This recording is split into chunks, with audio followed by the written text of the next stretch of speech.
Order ചോദ്യോത്തരം. Shrimati Usha Vijayan. ബഹുമാനപ്പെട്ട മന്ത്രി. Sir, ANC വനസംരക്ഷണം, ജനപങ്കാളിത്തം, ആധുനിക സാങ്കേതികവിദ്യ എന്നിവ ഏകോപിപ്പിച്ച് മനുഷ്യ വന്യജീവി സംഘർഷം ലഘൂകരിക്കുന്നതിനായി വനം വകുപ്പ് ഒരു ദീർഘകാല നയരേഖയായ വിഷൻ 2031 തയ്യാറാക്കിയിട്ടുള്ളതാണ്. മൃഗങ്ങൾ ജനവാസ മേഖലകളിലേക്ക് ഇറങ്ങുന്നത് തടയുന്നതിനായി വന്യമൃഗങ്ങളെ കാട്ടിനുള്ളിൽ തന്നെ നിലനിർത്തുക, കണ്ടെയ്ൻമെൻറ്റ്, മനുഷ്യ വന്യജീവി സംഘർഷത്തിൻ്റെ തീവ്രത ലഘൂകരിക്കുക, മിറ്റിഗേഷൻ എന്നിവയ്ക്കാണ് സർക്കാർ മുൻഗണന നൽകുന്നത്. എന്നാൽ ഈ മുൻകരുതൽ നടപടികൾക്ക് ശേഷവും വനാതിർത്തി ലംഘിച്ചുണ്ടാകുന്ന മനുഷ്യ വന്യജീവി സംഘർഷം മൂലം നാശനഷ്ടം സംഭവിക്കുന്ന പക്ഷം അർഹമായ ധനസഹായം സമയബന്ധിതമായി ലഭ്യമാക്കുന്നതിനായുള്ള നടപടികളും സ്വീകരിക്കുന്നതാണ്. സർ, കണ്ടെയ്ൻമെൻറ്റ് ആൻഡ് മിറ്റിഗേഷൻ്റെ ഭാഗമായി വനത്തിനുള്ളിൽ ഭക്ഷണ ജല ലഭ്യത കൂട്ടുക, സൗരോർജ വേലികൾ സ്ഥാപിക്കുക, AI, ഡ്രോൺ എന്നീ ആധുനിക സാങ്കേതിക വിദ്യകളുടെ തത്സമയ മുന്നറിയിപ്പ് നൽകുക, ദ്രുത പ്രതികരണ സംഘങ്ങളുടെ പ്രവർത്തനം ഊർജിതപ്പെടുത്തുക തുടങ്ങിയ സമഗ്ര പരിപാടികൾ വിഭാവന ചെയ്ത് മനുഷ്യ വന്യജീവി സംഘർഷത്തെ തുടർന്നുണ്ടാകുന്ന മരണങ്ങൾ, പരിക്കുകൾ, കൃഷിനാശം എന്നിവയ്ക്ക് വേഗത്തിലുള്ള നഷ്ടപരിഹാരവും ഇൻഷുറൻസ് പരിരക്ഷ സാധ്യമാകുന്നതും ഉറപ്പാക്കാനുള്ള നടപടികൾ വിഭാവനം ചെയ്തിട്ടുണ്ട്. സർ, ബി, വനങ്ങളുടെ വാഹകശേഷി കണക്കാക്കാനും വന്യജീവികൾ ജനവാസ മേഖലയിലേക്ക് ഇറങ്ങുന്നതിൻ്റെ കാരണങ്ങൾ ശാസ്ത്രീയമായി പഠിക്കുന്നതിനുമായി ഡെറാഡൂണിലെ വൈൽഡ് ലൈഫ് ഇൻസ്റ്റിറ്റ്യൂട്ട് ഓഫ് ഇന്ത്യയുമായി വനം വകുപ്പ് ബന്ധപ്പെട്ടിട്ടുണ്ട്. ശ്രീമതി ഉഷ വിജയൻ. സാർ, എല്ലാവർക്കും എൻ്റെ വിനീതമായിട്ടുള്ള നമസ്കാരം. സാർ, മാനന്തവാടി മണ്ഡലത്തിൽ കഴിഞ്ഞ 10 വർഷത്തിനുള്ളിൽ 13 മരണം വന്യമൃഗ ആക്രമണത്താൽ സംഭവിച്ചിട്ടുണ്ട്. 55 പേർക്ക് പരിക്കേറ്റിട്ടുമുണ്ട്. സാർ, ജനസാന്ദ്രത കൂടിയ വനാതിർത്തികളിൽ വന്യജീവികളിൽ നിന്നും സംരക്ഷണം നേടുന്നതിനായി ഫെൻസിങ്ങോ കിടങ്ങുകളോ സ്ഥാപിക്കാൻ പദ്ധതി ആവിഷ്കരിക്കാമോ? മന്ത്രി. സർ, അതാണ് നേരത്തെ പറഞ്ഞത്. ഇത് പല മോഡലുകൾ ഇവിടെ പരീക്ഷിച്ചിട്ടുണ്ട്. പലതും സോളാർ വേലികൾ, ഹാങ്ങിങ് ഫെൻസ് എല്ലാം ചെയ്തിട്ടുണ്ടെങ്കിലും ഇതൊന്നും പല ഘട്ടങ്ങളിലും പര്യാപ്തമായി കാണുന്നില്ല. അതുകൊണ്ട് സമഗ്രമായ ഒരു കോംപ്രിഹെൻസീവ് ഇൻ്റഗ്രേറ്റഡ് പദ്ധതിക്ക് രൂപം കൊടുക്കുകയാണ്. അതുവഴി ഇത് തടയാൻ ശാസ്ത്രീയമായിട്ടുള്ള ഉപകരണങ്ങൾ ഉപയോഗിച്ചുകൊണ്ട് ഇത് തടയാനുള്ള പദ്ധതിയാണ് ഇപ്പോൾ ആലോചിച്ചുകൊണ്ടിരിക്കുന്നത്. Sir, second question.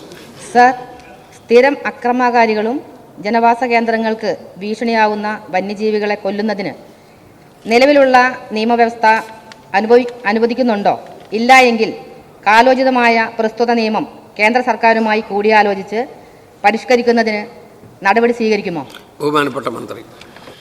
സർ, നിലവിൽ അങ്ങനൊരു നിയമം ഇല്ല. സർ, കൊല്ലാൻ നമുക്ക് അധികാരമില്ല. കൊല്ലാൻ ഓരോ കാറ്റഗറി വെച്ച് ഷെഡ്യൂൾ 1, ഷെഡ്യൂൾ 2 എന്നുള്ള നിലയിലേക്ക് തയ്യാറാക്കിയിട്ട് അതിന് ചീഫ് വൈൽഡ് ലൈഫ് വാർഡന് ആണ് അധികാരം. ഷെഡ്യൂൾ 2-ലുള്ളത് നമ്മളിപ്പോൾ പന്നി പോലുള്ളത് പഞ്ചായത്ത് പ്രസിഡന്റ്മാരെ ഓണററി ചീഫ് വൈൽഡ് ലൈഫ് വാർഡനാക്കി പ്രഖ്യാപിച്ചുകൊണ്ട് അവരുടെ ഒരു പ്രോസസ്സിൽ കൂടെ അവർക്ക് കൊല്ലാൻ അധികാരം കൊടുക്കുന്നുണ്ട്.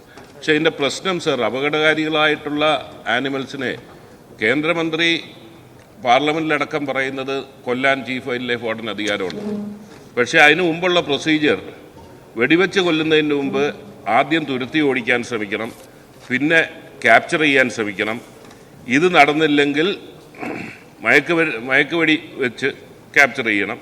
ഇതും നടന്നില്ലെങ്കിലാണ് കൊല്ലേണ്ടത്. മാത്രമല്ല, ഇതിനു മുമ്പൊരു സമിതി കൂടി വേണം ഇത് തീരുമാനിക്കാൻ. സർ, കടുവയുടെ കാര്യം, ഒരു കടുവ ഒരു വ്യക്തിയെ കൊന്നു കഴിഞ്ഞാൽ അത് പിന്നിൽ നിന്ന് വന്ന് കൊന്നതാണെന്നും മാംസം ഭക്ഷിച്ചിട്ടുണ്ടെന്നും ഉറപ്പുവരുത്തിയതിന് ശേഷമേ അതിനെ മാനേറ്ററായിട്ട് പ്രഖ്യാപിക്കാനൊക്കത്തുള്ളൂ. ഇതൊക്കെയാണ് സർ നിയമ തടസ്സങ്ങളായി നിൽക്കുന്നത്. അതുകൊണ്ട് തീർച്ചയായിട്ടും വരും ദിവസങ്ങളിൽ കേന്ദ്രത്തിൽ പോയി ഇതിൻ്റെ പ്രായോഗിക ബുദ്ധിമുട്ടുകൾ, അവർ പാർലമെൻറ്റിൽ പറയുന്നുണ്ട് കൊല്ലാൻ അധികാരമുണ്ട്, പക്ഷേ കൊല്ലണമെങ്കിൽ പ്രായോഗികമായി ഇവിടെ നടക്കത്തില്ല എന്നുള്ളത് കൊണ്ട് അതിൻ്റെ കാര്യങ്ങൾ കേന്ദ്രവുമായി ചർച്ച ചെയ്യുന്നതായിരിക്കും. Sir, Shri K Praveenkumar. Sir, വന്യജീവികളിൽ നിന്നും സംരക്ഷണം നേടുന്നതിനായി വനം വകുപ്പിലും ദ്രുത പ്രതികരണ സംഘത്തിലും ആവശ്യമായ ജീവനക്കാരെയും ഉപകരണങ്ങളും ലഭ്യമാക്കാൻ നടപടി സ്വീകരിക്കുമോ? മന്ത്രി. സർ, സമഗ്രമായ ഒരു പരിഷ്കരണം ആവശ്യമാണ് സർ. വനം വകുപ്പിനെ സംബന്ധിച്ചിടത്തോളം കഴിഞ്ഞ ദിവസവും പറഞ്ഞു, കേരളത്തിൻ്റെ ദേശീയപാത വടക്കുനിന്ന് തെക്ക് വരെ 600 കിലോമീറ്റർ ആണെങ്കിൽ ഇത് 6000-ൽ പരം കിലോമീറ്ററാണ് വനാതിർത്തി കേരളത്തിനുള്ളിൽ നിൽക്കുന്നത്.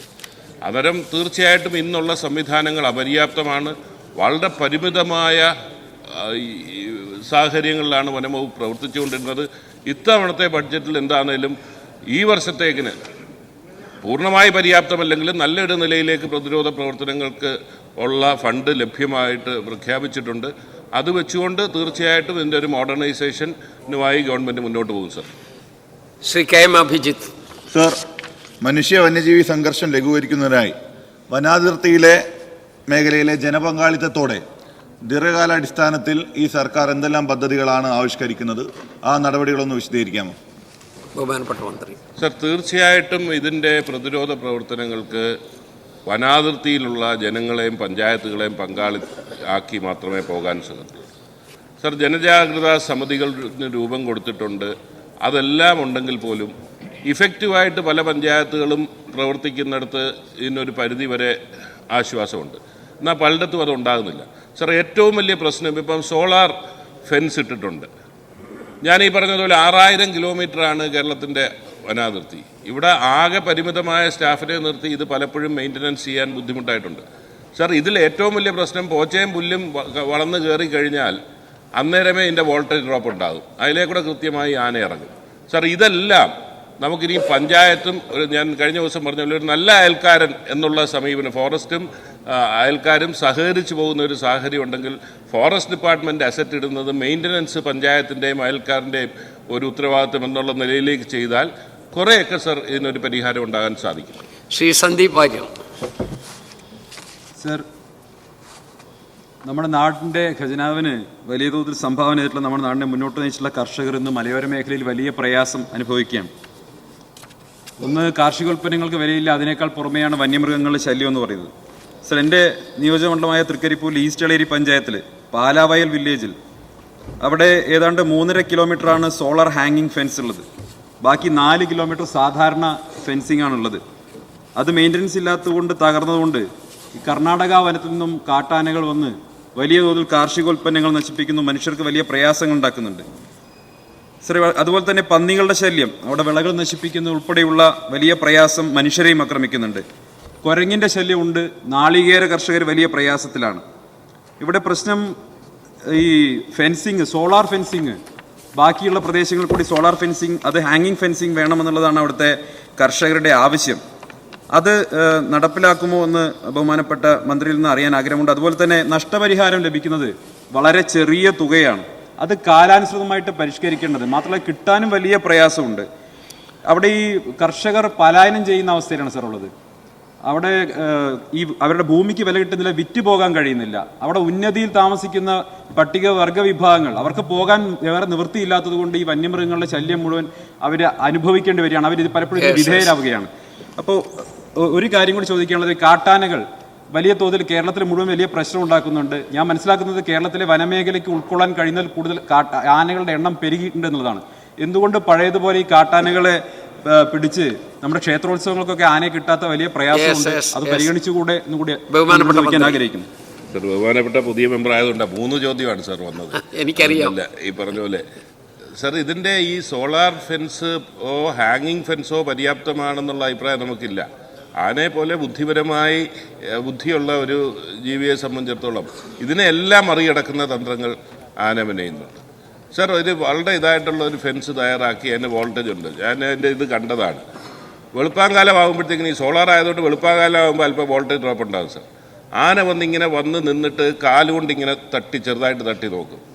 ഈ 4 മണി സമയമാകുമ്പോഴത്തേക്കിന് ഇതിൻ്റെ വോൾട്ടേജ് ഡ്രോപ്പ് ഉണ്ടാകുമ്പോൾ ഒറ്റ ചവിട്ട് വേലി മറിച്ച് ഇപ്പുറത്തോട്ട് ഇറങ്ങുന്നതാണ്. അന്നേരം ഇതൊന്നും പൂർണ്ണമായി ഫലപ്രദമല്ല.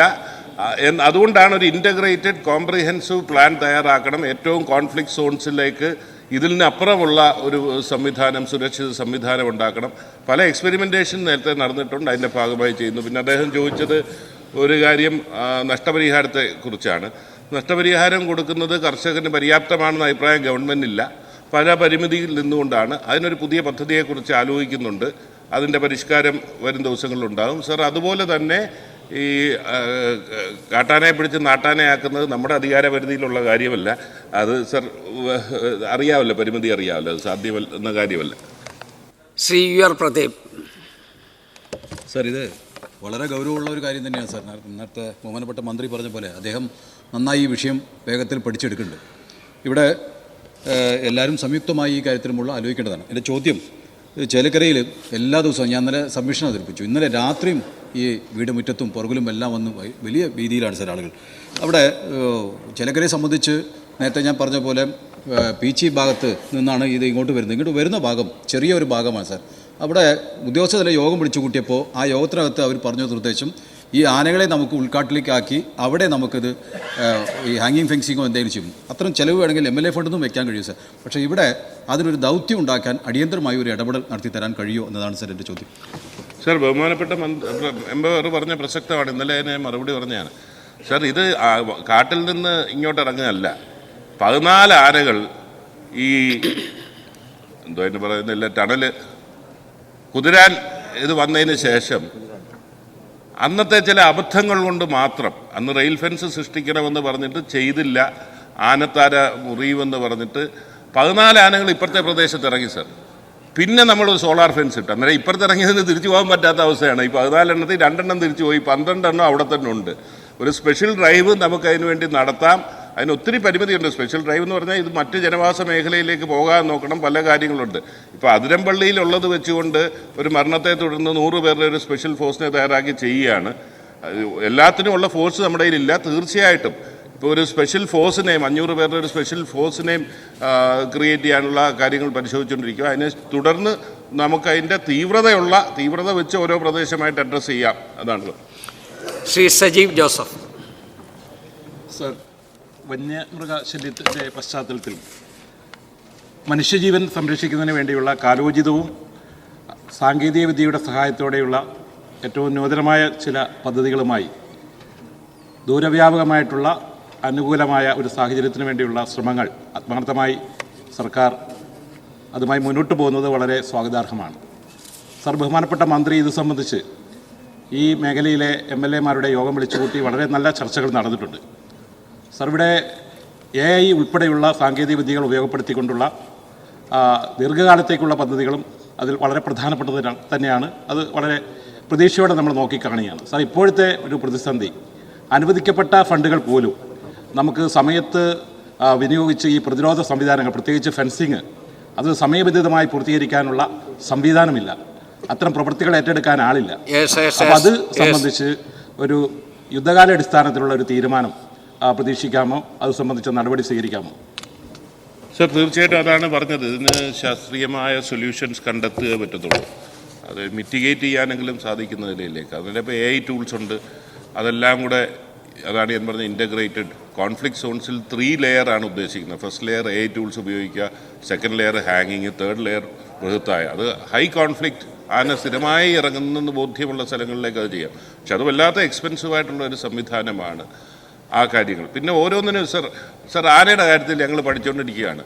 നാച്ചുറൽ ഡിഫൻസ് എന്ന് പറഞ്ഞാൽ തേനീച്ചക്കൂടുകളാണ്. അത് പക്ഷേ തേനീച്ചക്കൂടുകളിലൂടെ വെച്ച് വരുമ്പം തേനീച്ചയെ വെച്ച് കഴിഞ്ഞാൽ നേരെ കരടി വരും സർ. അല്ലെങ്കിൽ ഇത് ഹണി ബാഡ്ജർ എന്ന് പറയുന്ന കൃഷി നശിപ്പിക്കുന്നവരും. അന്നേരം ഇതെല്ലാം കൂടെ ബാലൻസ് ചെയ്ത്, മാത്രമല്ല ഞാൻ പറഞ്ഞില്ലേ, അത് ഒന്ന് പഠിച്ചു. ഒരു മോഡലിൽ AI ടൂൾസ് വെച്ച് ഈ തേനീച്ചയുടെ ബസ്സിങ് ഇങ്ങനെ ശബ്ദം ഉണ്ടാക്കിക്കൊണ്ട് ആനയെ വരട്ടി ഓടിക്കുന്നത് 2-3 തവണ ആന ഓടി സർ. പിന്നെ ആനയ്ക്ക് മനസ്സിലായി, നേരെ വന്ന് ഇതെല്ലാം കൂടെ അടിച്ച് പൊട്ടിച്ച് AIയും പോയി, ടൂൾസും പോയി, എല്ലാം പോയി, ആന ഇപ്പുറത്തിറങ്ങി. അതുകൊണ്ട് ഇതൊന്ന് സ്റ്റഡി ചെയ്ത് ഇൻ്റഗ്രേറ്റ് ആയിട്ട് ചെയ്യാനൊക്കത്തുള്ളൂ സർ. ശ്രീ KK രാമചന്ദ്രൻ. കഴിഞ്ഞ ജൂൺ 22, അതായത് 2 ദിവസം മുൻപ് തിങ്കളാഴ്ച നമ്മൾ നിയമസഭ കൂടിക്കൊണ്ടിരിക്കുമ്പോൾ എൻ്റെ നിയോജക മണ്ഡലമായ പുതുക്കാട് നിയോജക മണ്ഡലത്തിലെ വരന്തരപ്പള്ളി ഗ്രാമപഞ്ചായത്തിൽ അന്നാമ്പ കള്ളിച്ചിത്ര ആദിവാസി ഉന്നതിയിൽ അവിടുത്തെ ഊരുമൂപ്പൻ ശ്രീ ഗോപാലൻ കാട്ടാനയുടെ ആക്രമണത്തിൻ്റെ ഭാഗമായി ഗുരുതരമായ പരിക്കുകളോടെ തൃശ്ശൂർ മെഡിക്കൽ കോളേജിൽ പ്രവേശിപ്പിച്ചിരിക്കുകയാണ്. ശ്രീ ഗോപാലിന് ശസ്ത്രക്രിയ നടത്താൻ പോലും പറ്റാത്തൊരവസ്ഥയിൽ മുഖമൊക്കെ ആകെ വികൃതമായിരിക്കുകയാണ്. വിദഗ്ധമായ ചികിത്സയ്ക്കും മറ്റ് സാമ്പത്തിക സഹായത്തിനും വളരെയധികം പ്രയാസപ്പെടുന്ന ഒരു സ്ഥിതിയുണ്ട്. അത് കണക്കിലെടുത്തുകൊണ്ട് ആവശ്യമായ സാമ്പത്തിക സഹായം ഉൾപ്പെടെ ചെയ്യുന്നതിന് വേണ്ടി വനവകുപ്പ് തയ്യാറാകുമോ എന്നതാണ് എൻ്റെ ചോദ്യം. ബഹുമാനപ്പെട്ട മന്ത്രി. സർ, തീർച്ചയായിട്ടും പരിശോധിക്കാൻ. മുൻകാലങ്ങളിലെ ഒരു കീഴ്വഴക്കം സർ, ആദ്യം തന്നെ 30,000 കൊടുക്കുക, പിന്നെ അതിന് ശേഷം പിന്നെ ഇതെല്ലാം കഴിഞ്ഞ് ഫൈനൽ ബില്ല് വരുമ്പോൾ 70,000 കൊടുക്കുക. പക്ഷേ കോതമംഗലത്തെ ഒരു സംഭവം ഉണ്ടായപ്പോൾ ഹോസ്പിറ്റലിൽ കിടക്കുന്നതെന്ന് അറിഞ്ഞുകൊണ്ട് വനം വകുപ്പിന് കൊടുക്കാനുള്ള 1 ലക്ഷം രൂപ അന്നേരം തന്നെ കൊടുത്തു സർ. ആദ്യം 30-ഉം ഹോസ്പിറ്റലിൽ കിടക്കുമ്പോൾ തന്നെ രണ്ടാമത്തെ 70,000 കൊടുത്തു സർ. അതിന് ശേഷമുള്ളതും SDRF-ൽ നിന്ന് കൊടുക്കാനുള്ള പ്രൊവിഷനുണ്ട്. പക്ഷേ നിലവിലുള്ളത് അതിന് ശേഷം ബില്ല് സബ്മിറ്റ് ചെയ്യുന്ന മുറയ്ക്ക് അത് SDRF-ൽ നിന്ന് കൊടുക്കുമെന്നാണ്. അത് 2.5 ലക്ഷം എന്നൊരു പരിധിയാണ് വെച്ചിരിക്കുന്നതെന്നാണ് എൻ്റെ ഓർമ്മ സർ. അത് അതിനേക്കാൾ കൂടുതലാണെങ്കിലും ചെയ്യാനുള്ള പ്രൊവിഷനുണ്ട്. അത് കുറച്ചുകൂടെ സ്പീഡിലി, അതാണ് ഞാൻ ആദ്യം പറഞ്ഞ ഇതിൻ്റെ ഒരു കണ്ടെയ്ൻമെൻറ്റ്, മിറ്റിഗേഷൻ, സ്പീഡി കോമ്പൻസേഷൻ എന്നുള്ള നിലയിലേക്ക് മൂന്നാമത്തെ ഭാഗത്ത് വരുന്നത് എങ്ങനെ അന്നേരം അവർക്ക് പ്രയോജനകരമായി അന്നേരം തന്നെ എത്തിക്കാനൊക്കെ എന്നുള്ളത് നോക്കാം. ഇത് ബഹുമാനപ്പെട്ട മെമ്പർ അതിൻ്റെ ശ്രദ്ധയിൽ അതിൻ്റെ ഒരു നോട്ട് വന്നു കഴിഞ്ഞാൽ എങ്ങനെ ചെയ്യാനൊക്കെ എന്നുള്ളതിനെക്കുറിച്ച് പറയാം. ശ്രീ TP അഷ്റഫ്. മേഖലയിലേക്ക് ഇറങ്ങുന്ന കാട്ടുപന്നികളെ വെടിവെക്കുന്നതിന് വേണ്ടി നിലവിൽ എംപാനൽഡ് ഷൂട്ടർമാർ ഉണ്ട്. എന്നാൽ അവരുടെ ഷോർട്ടേജ് വളരെ അധികമാണ് സർ. ഇത്തരം ആളുകളുടെ എംപാനൽ ഷൂട്ടർമാരെ വർദ്ധിപ്പിക്കാൻ വനവകുപ്പിന് പദ്ധതിയുണ്ടോ? നിലവിൽ തന്നെ ഒരുപാട് ലൈസൻസ് അനുമതി കിട്ടാതെ പെൻഡിങ് ആവുന്ന ഒരു സാഹചര്യം കൂടിയുണ്ട്. അതോടൊപ്പം തന്നെ 200 റൗണ്ട്സാണ് പെർ ഇയർ അവർക്ക് അനുവദിച്ചിട്ടുള്ളത്. അത് തന്നെ റേഞ്ചർമാർ 100 എണ്ണമേ അനുവദിക്കുന്നുള്ളൂ. ഫസ്റ്റിൽ 50 എണ്ണേ കൊടുക്കുന്നുള്ളൂ. അപ്പോൾ ഇതിലൊക്കെയുള്ള വലിയ പ്രതിസന്ധി മൂലം ഈ കാട്ടുപന്നികളുടെ ആക്രമണം തടയാൻ കൃത്യമായി കഴിയുന്നില്ല എന്നുള്ളൊരു പരാതിയുണ്ട്. ഇതിലൊന്നും ഇടപെടാൻ സാധിക്കും സർ. വനം വകുപ്പിൻ്റെ തന്നെ കണക്ക് കാട്ടുപന്നി കാട്ടിനുള്ളതിനേക്കാൾ കൂടുതൽ കാട്ടിൻ്റെ പുറത്താണ് എന്ന് പറഞ്ഞാൽ കാട്ടുപന്നി എന്ന് പേരേ ഉള്ളൂ. പ്രസവിച്ചതും ജീവിച്ചതും വളർന്നുമൊക്കെ നാട്ടിൽ തന്നെയാണ് സാധാരണ അതിൻ്റെ സ്ഥിതി. അന്നേരം ഒരു ശല്യമാണ്. അതിനെ വെർമിനായി പ്രഖ്യാപിക്കാൻ പല ആവർത്തി കേന്ദ്രത്തിനോട് ആവശ്യപ്പെട്ടിട്ട് അവിടുന്ന് കിട്ടിയിട്ടില്ല. ഷൂട്ടേഴ്സിൻ്റെ ഒരു പോരായ്മയുണ്ട് സർ. പല പഞ്ചായത്തുകളിലും ഷൂട്ടേഴ്സ് ഇല്ല. അതേസമയത്ത് ഈ പറഞ്ഞതുപോലെ ലൈസൻസ് കൊടുക്കണമെന്നൊരു ആവശ്യം ആ മേഖലയിൽ നിന്ന് വന്നിട്ടുണ്ട്. കുറേ കാലമായി ഗൺ ലൈസൻസ് ഒട്ട് കൊടുക്കുന്നുമില്ല. അന്നേരം ഒരർത്ഥത്തിൽ പറഞ്ഞാൽ കർഷകരുടെ കൈ കെട്ടിയിട്ടുകൊണ്ടാണ് ഇതിനെ നേരിടാൻ പറയുന്നത്. പക്ഷേ മറുഭാഗത്ത് ഇത്തരം ഗൺ ലൈസൻസ് കൊടുക്കുമ്പോൾ ഉണ്ടാകുന്ന ഈ വൈൽഡ് ലൈഫും പ്രകൃതിയും നമ്മൾ സംരക്ഷിക്കേണ്ടതുണ്ടല്ലോ സാർ. അതിൻ്റെ ഇതോടെ നോക്കിയിട്ട് നമുക്കൊരു ബാലൻസ്ഡ് അപ്രോച്ച് ഗവൺമെൻറ്റായിട്ട് അത് കാര്യത്തിൽ തീരുമാനിക്കും. നമുക്കെല്ലാവരുടെയും സഹകരണമാണ്. റൈഫിൾ ക്ലബ്ബുകളെ എല്ലാം സഹകരിപ്പിച്ചുകൊണ്ട് തന്നെ ഇപ്പോൾ ഒരു 100 ദിന പരിപാടി അല്ലെങ്കിൽ ഇപ്പോൾ തുടങ്ങിയിട്ട് ഈ കാട്ടുപന്നി ശല്യത്തെ കുറയ്ക്കാൻ വേണ്ടിയുള്ള കൊല്ലാനുള്ള ഒരു തീരുമാനം തന്നെ എടുത്തിട്ടുണ്ട്. അതിന് എവിടെയാണ് ഷോർട്ടേജ് ഉള്ളതെന്ന് ശ്രദ്ധപ്പെടുത്തി കഴിഞ്ഞാൽ മറ്റ് മേഖലയിൽ നിന്നുള്ളവരെ അങ്ങോട്ട് നമുക്ക് ഡിപ്ലോയ് ചെയ്യാനുള്ള ഒരു സംവിധാനം ചെയ്തു തരാം. അതുകൊണ്ട് ബഹുമാനപ്പെട്ട MLA-മാർ അവരവരുടെ പഞ്ചായത്തുകളിൽ എവിടെയാണ് അതിൻ്റെ പോരായ്മയുള്ളതെന്ന് അറിയിച്ചു കഴിഞ്ഞാൽ നമുക്ക് എങ്ങനെ റീവർക്ക് ചെയ്യാനൊക്കെ ഒന്ന് നോക്കാം സാർ. ഇത് വളരെ പ്രധാനപ്പെട്ട പ്രശ്നമായതുകൊണ്ട് ഉപചോദ്യങ്ങളുടെ എണ്ണം വളരെ കൂടുതലാണ്. നമുക്കൊന്ന് ലിമിറ്റ് ചെയ്യല്ലാതെ നിവൃത്തിയില്ല. Sir, Shri KU Janeesh Kumar. Sir, വന്യജീവികൾ ജനവാസ മേഖലയിലേക്ക് ഇറങ്ങുന്നത് നിത്യ സംഭവങ്ങളായി മാറുമ്പോൾ അപൂർവം ചില വന്യജീവികളെ വനം വകുപ്പ് പിടികൂടുന്നുണ്ട്. ഉദാഹരണത്തിന് കഴിഞ്ഞ ദിവസം തിങ്കളാഴ്ച കോന്നിയിലെ തണ്ണിത്തോട്ടിൽ സമീപവാസിയുടെ കിണറ്റിൽ വീണ ഒരാനയെ ആ കിണറ്റിൽ നിന്ന് രക്ഷിച്ചു വിടുകയാണ് വനം വകുപ്പ് ചെയ്തത്. കൂട് വെച്ച് പുലികളെ പിടിക്കുന്നുണ്ട്. പിടിക്കുന്ന പുലികളെ തൊട്ടടുത്ത കാട്ടിലേക്ക് തന്നെ വിടാൻ പോയ വനപാലകർ തിരിച്ചു വരുന്നതിന് മുമ്പ് തന്നെ പുലി ആ വിട്ട സ്ഥലത്ത് വരുന്ന സ്ഥിതിയാണ് ഇപ്പോൾ കാണുന്നത്. അപ്പോൾ മുമ്പ് നമ്മൾ കോന്നി ആനക്കൂട് ഉൾപ്പെടെയുള്ള ആന പുനരധിവാസ കേന്ദ്രത്തിലേക്ക് സുവോളജിക്കൽ പാർക്ക് പോലെയുള്ള സ്ഥാപനങ്ങളിലേക്കും എല്ലാം മാറ്റുവാൻ ആവശ്യമായ നടപടികൾ സ്വീകരിക്കുമായിരുന്നു. അത്തരം നടപടികൾ തുടരാൻ കഴിയുമോ എന്ന് വ്യക്തമാക്കണം. ബഹുമാനപ്പെട്ട മന്ത്രി. സർ, ഇതിനൊക്കെ ഒത്തിരി ലിമിറ്റേഷൻ ഉണ്ട്. നമുക്കിപ്പോൾ കടുവയെ പിടിക്കുക, പുലിയെ പിടിക്കുക എന്നുള്ളതാണ്. അത് കഴിഞ്ഞ് എവിടെ കൊണ്ടുപോയാലും ഇത് വിടാൻ ജനങ്ങൾ സമ്മതിക്കത്തുമില്ല. ഇത് എവിടെയെങ്കിലും കൊണ്ട് വിടണമല്ലോ. ഇത് നേരെ നമുക്കെടുത്ത് സൂയി കൊണ്ട് നിർത്താൻ നമുക്ക് നിയമപരമായി പ്രൊവിഷൻ ഇല്ല സർ. അതൊരു ആ നിയമത്തിൻ്റെ അടിസ്ഥാനത്തിലാണ് കാര്യങ്ങൾ ചെയ്യുന്നത്. എന്താണേലും സർ, ഇപ്പോൾ നമ്മൾ കടുവയുടെ കാര്യത്തിൽ ഇന്ത്യ രാജ്യത്ത് പല ടൈഗർ കൺസർവേഷൻ ഇതുണ്ട്, ടൈഗർ റിസർവ്സ് ഉണ്ട്. ഒരു കടുവ പോലും ഇല്ലാത്ത ടൈഗർ റിസർവ്സ് ഉണ്ട്. പക്ഷേ നമ്മൾ ഈ ക്യാരിയിങ് കപ്പാസിറ്റി പഠിച്ചു വന്നതിന് ശേഷം എക്സസ് ആണെന്ന് കണ്ടു കഴിഞ്ഞാൽ നമ്മളിപ്പോൾ ഓൾറെഡി ഇന്ത്യൻ എയർഫോഴ്സുമായിട്ട് സംസാരിച്ചിട്ടുണ്ട് ഇതിനെ ക്യാരി ചെയ്യാൻ വേണ്ടി മറ്റുള്ള മേഖലയിലേക്ക്. അതിൻ്റെ ഒരു ആധികാരികമായ റിപ്പോർട്ട് കിട്ടിക്കഴിഞ്ഞാൽ അങ്ങനെ ഷിഫ്റ്റിംഗ് മറ്റുള്ള മേഖലയിലേക്ക് സാധ്യമാകുമോ എന്ന് അന്നേരം പരിശോധിക്കാം. ആ റിപ്പോർട്ടിൻ്റെ അടിസ്ഥാനത്തിൽ പരിശോധിക്കാം. എങ്കിൽ മാത്രമേ ഒരു ശാശ്വത പരിഹാരം ഉണ്ടാകത്തുള്ളൂ. ശ്രീ ബി മുരളീധരൻ.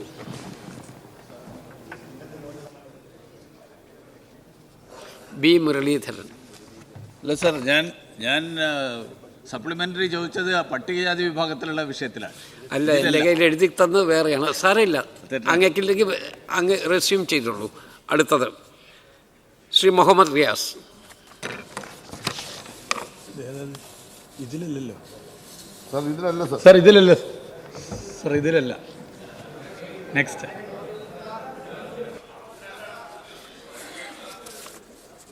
സാരമില്ല, എൻ്റെ കയ്യിൽ കുറിച്ച് കിട്ടിയ കുറിപ്പ് അനുസരിച്ചാണ് ഞാൻ വിളിക്കുന്നത്. പ്രത്യേകമായിട്ട് ഞാനത് ഇതാക്കുന്നില്ല. അത് സാരമില്ല, അടുത്തതിൽ പോയിക്കോട്ടെ. അടുത്തത് ശ്രീ ബി ടി സൂരജ്. എൻ്റെ നിയോജകമണ്ഡലത്തിലെ കക്കയം, ഓട്ടപ്പാലം, മണ്ടകപ്പാറ മേഖലകളിൽ ജനവാസ മേഖലകളിൽ ആന ഇറങ്ങിയ സമയത്ത് ഉദ്യോഗസ്ഥരെ മീറ്റിംഗ് വിളിക്കുകയും ആ ഉദ്യോഗസ്ഥർ ആ മീറ്റിങ്ങിൽ വെച്ച് കാട്ടിൽ നിന്ന് ആനകൾ മറ്റു വന്യമൃഗങ്ങളും നാട്ടിലേക്ക് ഇറങ്ങാൻ കാരണം അവർക്ക് തീറ്റയും വെള്ളവും കാട്ടിൽ ലഭ്യമല്ലാത്തത് ആണെന്നാണ് അന്ന് പറഞ്ഞിട്ടുള്ളത്. ഇതിന് തീറ്റയും വെള്ളവും കാടിനുള്ളിൽ ഉറപ്പുവരുത്താൻ ഫുഡ് ഫോഡർ വാട്ടർ മിഷൻ്റെ ഭാഗമായി സീഡ് ബ്രോഡ്കാസ്റ്റിംഗ് വിത്തൂട്ട് പദ്ധതിയും ബ്രഷ് ഫുഡ് ചെക്ക് ഡാം പദ്ധതിയും ഒക്കെ നടപ്പിലാക്കുമെന്ന് ഉദ്യോഗസ്ഥർ പറഞ്ഞിട്ടുണ്ട്. ഇത് എവിടെയെങ്കിലും ഫലപ്രദമാണോ? ഏതെങ്കിലും മേഖലകളിൽ വിജയകരമായി നടപ്പിലാക്കപ്പെടുന്നുണ്ടോ?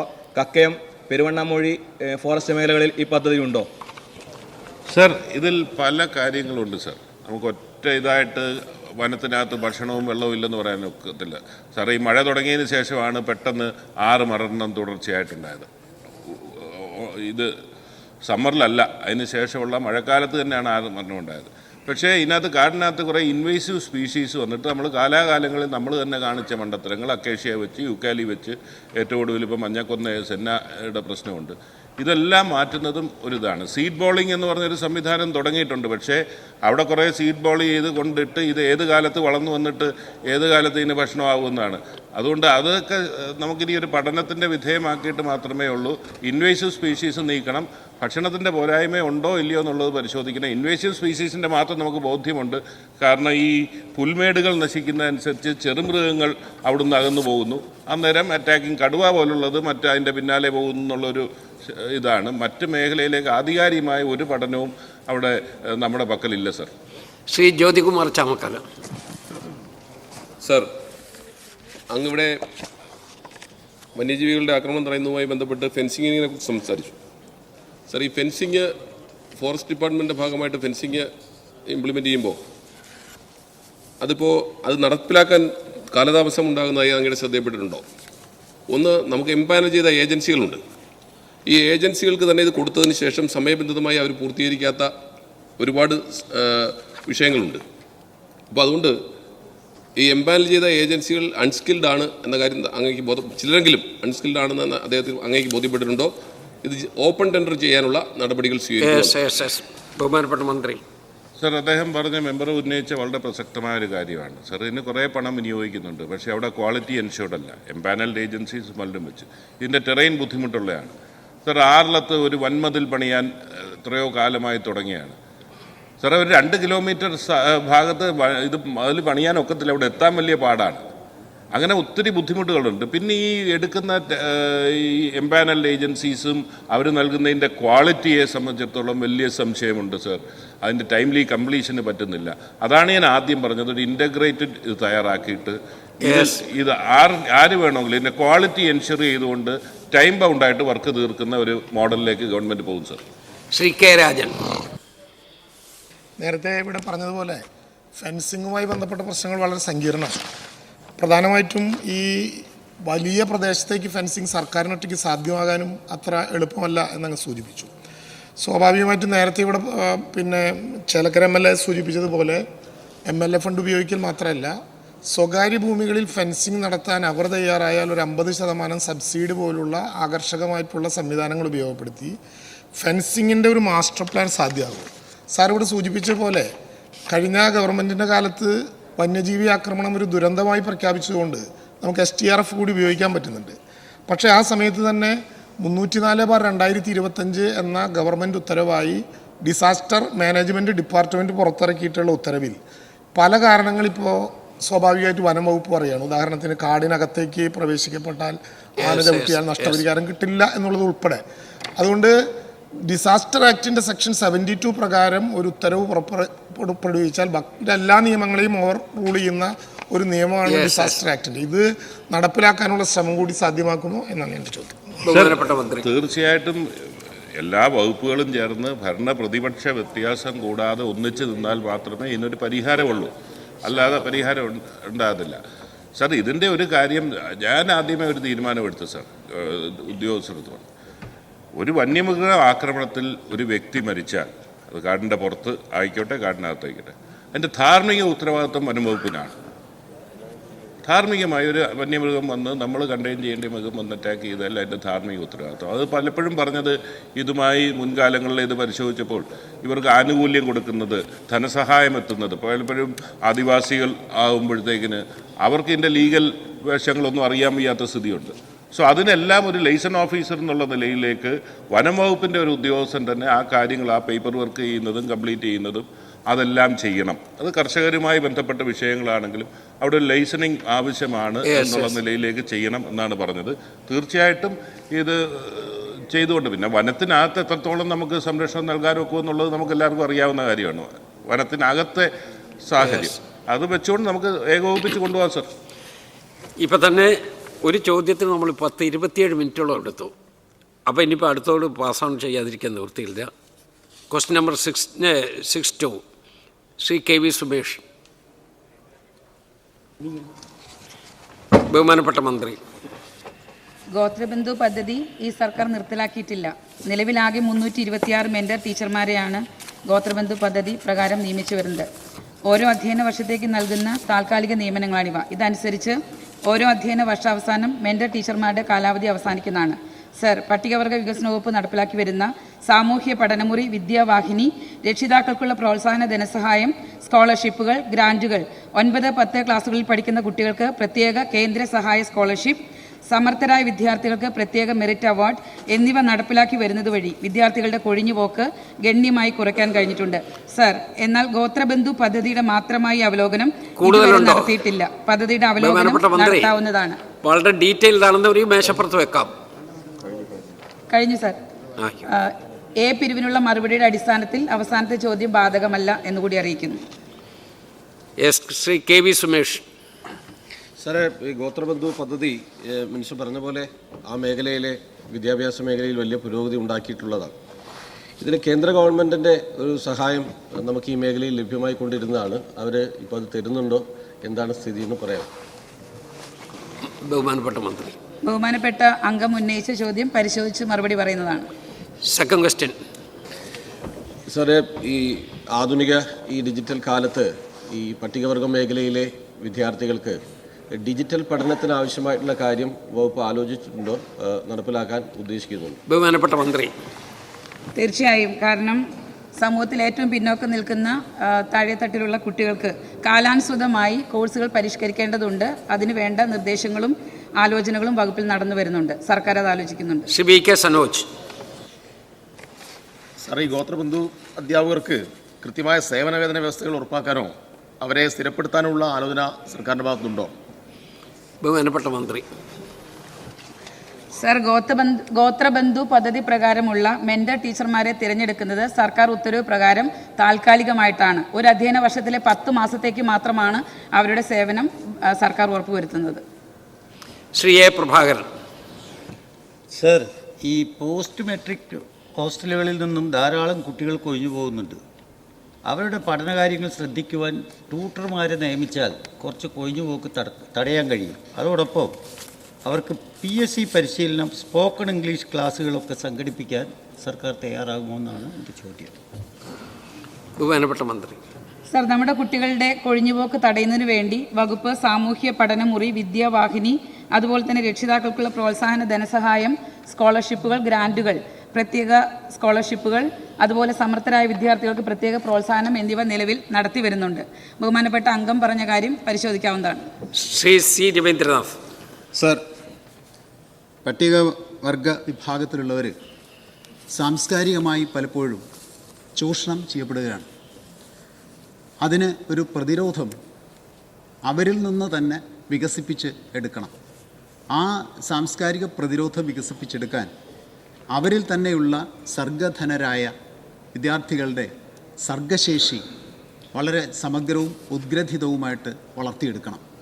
അതുകൊണ്ട് തന്നെ വളരെ ദീർഘവീക്ഷണത്തോടുകൂടി ഈ പട്ടികവർഗ വിഭാഗത്തിലെ സർഗശേഷി ഉണർത്തുന്നതിന് വേണ്ടി സാംസ്കാരികമായിട്ടുള്ള ഒരു സമഗ്ര പദ്ധതി അങ്ങ് തയ്യാറാക്കുന്നു. ബഹുമാനപ്പെട്ട മന്ത്രി. സർ, കഴിഞ്ഞ കാലയളവിൽ നിന്ന് വ്യത്യസ്തമായി അത്തരത്തിലുള്ള പദ്ധതികൾ സർക്കാർ ആലോചിക്കുന്നുണ്ട്. അത് തീർച്ചയായിട്ടും ആലോചിക്കാവുന്നതാണ്. ശ്രീ IC ബാലകൃഷ്ണൻ.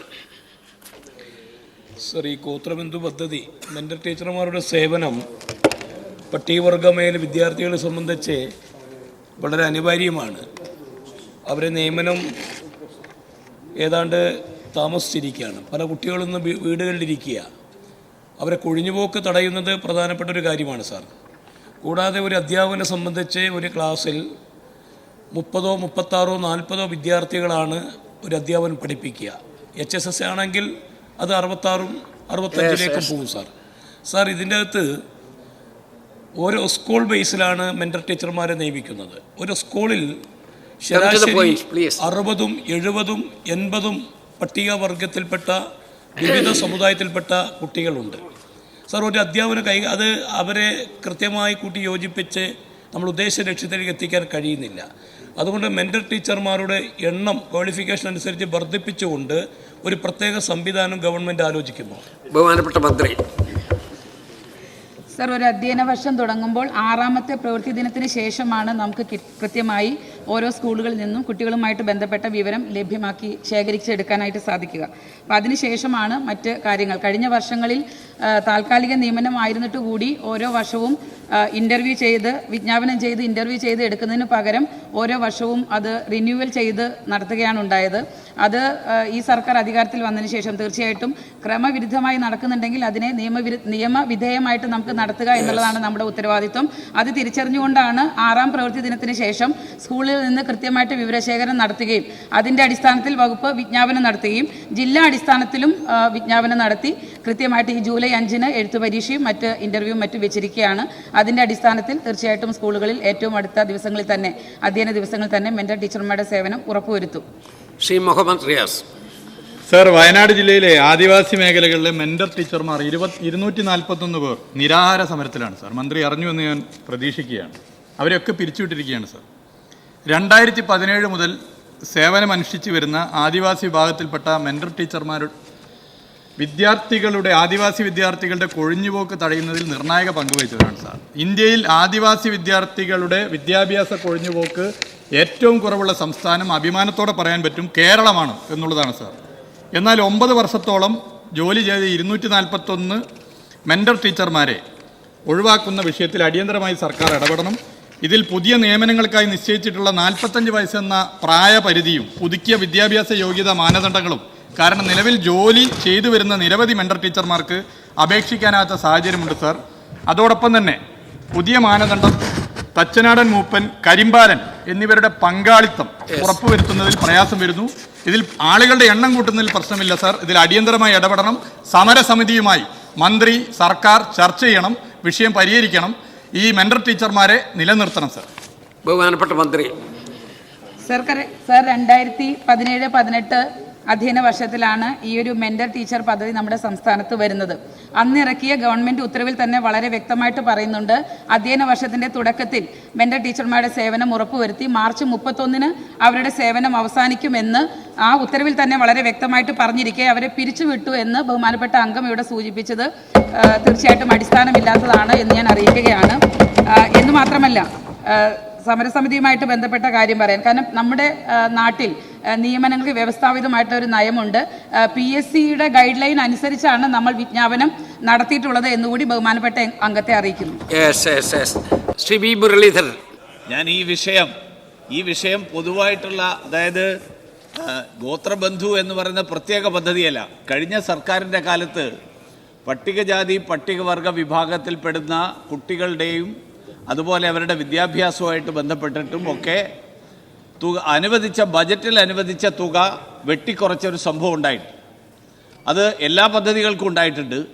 നമ്മുടെ ഭരണഘടനാപരമായിട്ടുള്ള ഒരു നിയമനിർമ്മാണത്തിലൂടെ ഭരണഘടനാപരമായിട്ടുള്ള പരിരക്ഷയാണ് പട്ടികജാതി വിഭാഗങ്ങൾക്കും പട്ടികവർഗ വിഭാഗങ്ങൾക്കുള്ള സംവരണം.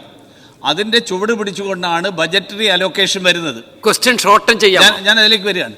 അപ്പോൾ ഇത് വെട്ടിക്കുറക്കുന്നത് തടയാനാവശ്യമായിട്ടുള്ള നടപടികൾ മറ്റ് സംസ്ഥാനങ്ങളിൽ നിയമനിർമ്മാണം ഉൾപ്പെടെ നടത്തിയിട്ടുണ്ട്. ബജറ്റിൽ അനുവദിക്കുന്ന തുക വെട്ടിക്കുറക്കുന്നത് തടയാൻ വേണ്ടിയിട്ടുള്ള നിയമനിർമ്മാണം. ആ നിയമനിർമ്മാണത്തിൻ്റെ ചുവട് പിടിച്ചുകൊണ്ട് പട്ടികജാതി പട്ടികവർഗ വിഭാഗങ്ങൾക്കുള്ള തുക ബജറ്റിൽ അനുവദിക്കുന്ന തുക വെട്ടിക്കുറക്കുന്നത് തടയാൻ ആവശ്യമായിട്ടുള്ള നിയമനിർമ്മാണം സർക്കാർ പരിഗണിക്കുമോ? ബഹുമാനപ്പെട്ട മന്ത്രി.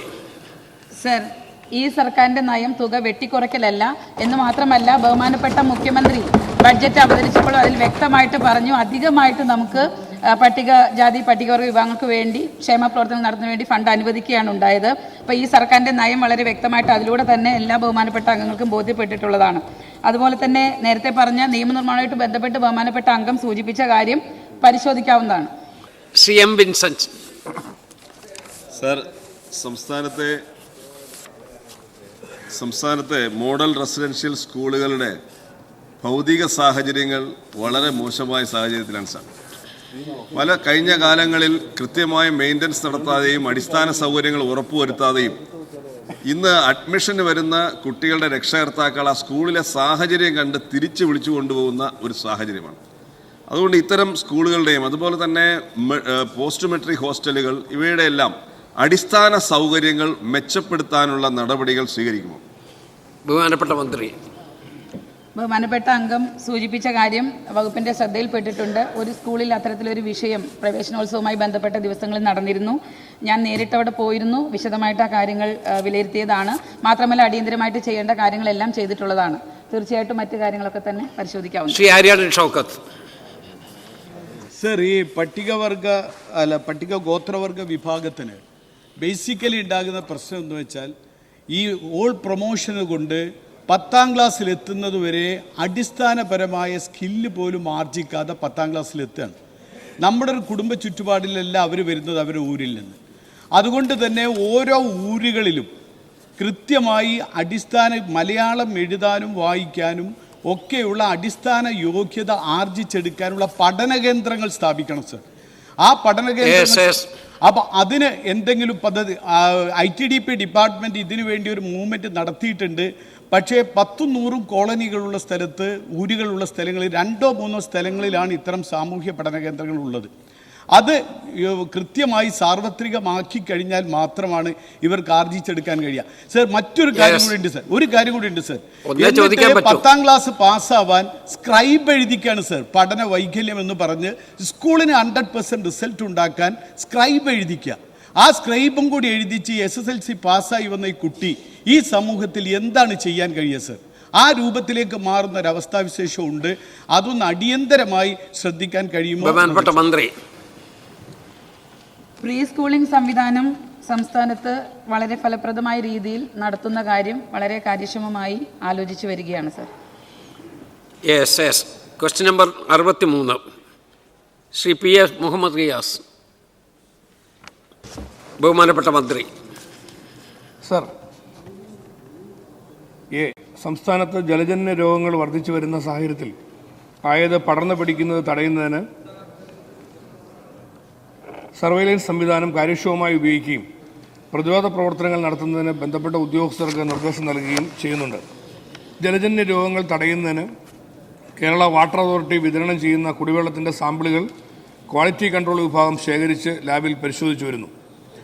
ജലജന്യ രോഗങ്ങൾ റിപ്പോർട്ട് ചെയ്യപ്പെടുന്ന സാഹചര്യത്തിൽ പ്രസ്തുത പ്രദേശത്തേക്കുള്ള കുടിവെള്ള വിതരണം സൂപ്പർ ക്ലോറിനേറ്റ് ചെയ്ത് ഗുണനിലവാരം ഉറപ്പുവരുത്തിയ ശേഷം മാത്രമേ വിതരണം ചെയ്യാവൂ എന്ന് നിഷ്കർഷിച്ചിട്ടുണ്ട്.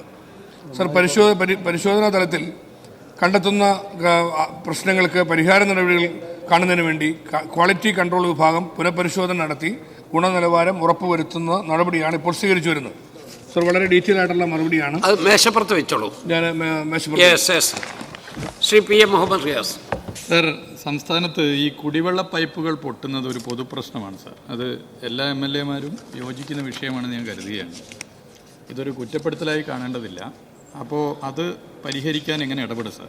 ഇതിൽ എൻ്റെ നിയോജക മണ്ഡലമായ ബേപ്പൂരിലെ കടലുണ്ടി ഗ്രാമപഞ്ചായത്ത്, ഫറോക്ക് മുനിസിപ്പാലിറ്റി പ്രദേശങ്ങളിൽ ഈ ഒരു മാസത്തിനിടയിൽ നിരവധി പരാതികളാണ് പൈപ്പ് പൊട്ടുന്നത് സംബന്ധിച്ച് ഉയർന്നു വന്നിട്ടുള്ളത്. സാർ, ഇതിന് മറ്റൊരു പ്രശ്നം റോഡുകൾക്ക് കേടുപാടുകൾ സംഭവിക്കുന്നു എന്നുള്ളതാണ്. മറ്റൊരു വിഷയം ഗതാഗത തടസ്സം സൃഷ്ടിക്കപ്പെടുന്നു എന്നുള്ളതാണ്. മറ്റൊരു പ്രശ്നം അമൂല്യമായ ജലം പാഴാവുന്നു എന്നുള്ളതാണ്. മറ്റൊരു പ്രധാനപ്പെട്ട പ്രശ്നം കുടിവെള്ളം മലിനമാക്കപ്പെടുന്നു എന്നുള്ളതാണ്. ഇതിന് പരിഹാരം കാണാൻ കൂട്ടായി എന്തൊക്കെ ചെയ്യാനാകുമെന്ന് സംസാരിച്ചു. ബഹുമാനപ്പെട്ട മന്ത്രി.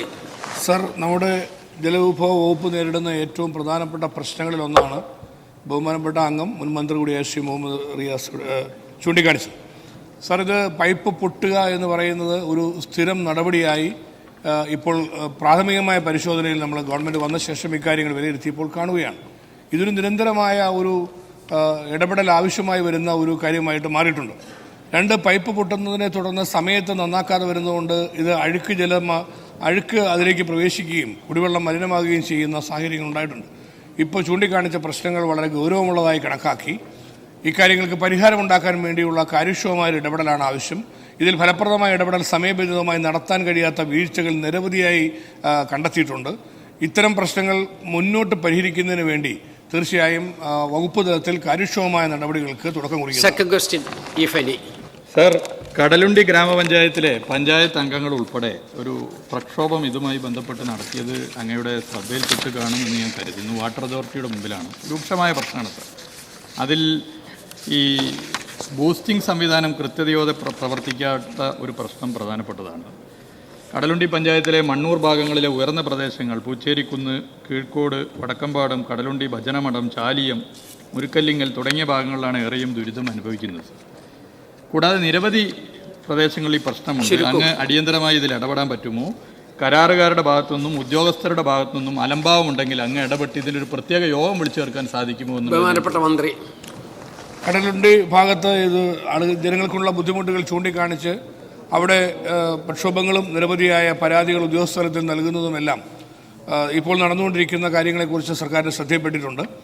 ഇക്കാര്യങ്ങൾ പരിഹരിക്കുന്നതിന് വേണ്ടി അങ്ങ് ചൂണ്ടിക്കാണിച്ചത് പ്രകാരം ഇപ്പോൾ ഇത് സംസ്ഥാനത്തൊട്ടാകെ എല്ലാ സ്ഥലങ്ങളിലും ഇത്തരം വിഷയങ്ങൾ വരികയാണ്. ഒന്ന്, കരാറുകാരുടെ കുടിശ്ശിക ദീർഘകാലമായി കൊടുക്കാതെ വന്നതുകൊണ്ട് മെയിൻ്റനൻസിൻ്റെ പണം പോലും കൊടുക്കാൻ കഴിയാത്ത അവസ്ഥയാണ് കഴിഞ്ഞ കുറേ മാസങ്ങളായി ഞാൻ പരിശോധിച്ചപ്പോൾ കാണുന്നത്. മെയിൻ്റനൻസ് സമയത്ത് നടത്താൻ കഴിയാതെ വന്നാൽ ആദ്യം അങ്ങ് ചൂണ്ടിക്കാണിച്ച പൈപ്പ് പൊട്ടിയാൽ തന്നെ ആര് നന്നാക്കാനാണെന്നുള്ള വിഷയം വരികയാണ്. ഉദ്യോഗസ്ഥർ പോയി നന്നാക്കാൻ കഴിയില്ല. അതിനുള്ള നിയോഗിക്കപ്പെട്ട ആളുകളാണ്. അവർക്ക് നന്നാക്കാൻ പോകാനായിട്ട് മാസങ്ങളായി പൈസ കൊടുക്കാത്തതുകൊണ്ട് അവർ പോകത്തില്ല. ഇങ്ങനത്തെ ഒരു സ്ഥിതി നിൽക്കുകയാണ്. ഇതെല്ലാം നിൽക്കുന്നത് കൊണ്ട് പ്രതിസന്ധികൾ വളരെ രൂക്ഷമാണ്.